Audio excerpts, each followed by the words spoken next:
The old furnace chimney stood as a silent witness to a bygone era. Dust motes danced in the shafts of light, piercing the gloom. The air hung heavy with the ghosts of industry.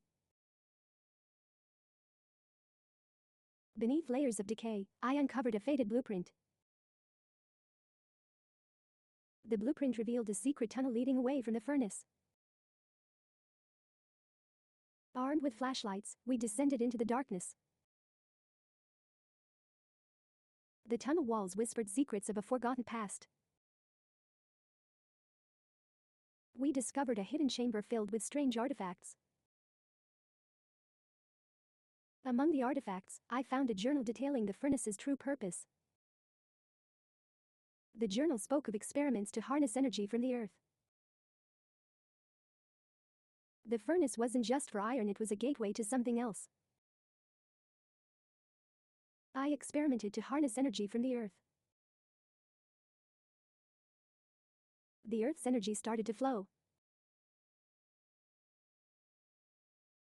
The flow of energy causes the clothes to disappear.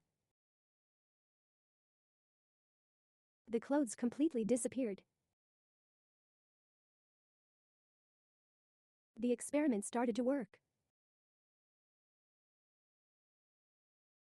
The energy is focused. The experiment had good result. With the experiment finished, we decided to leave. But the earth didn't allow to leave so easy. The whole place started to shake. We must find a way to escape quickly. Racing against time, we searched for another exit. I discovered a hidden mechanism that opened a secret passage. We scrambled through the passage as the chamber collapsed behind us. Emerging from the tunnel, we saw the chimney crumble and fall.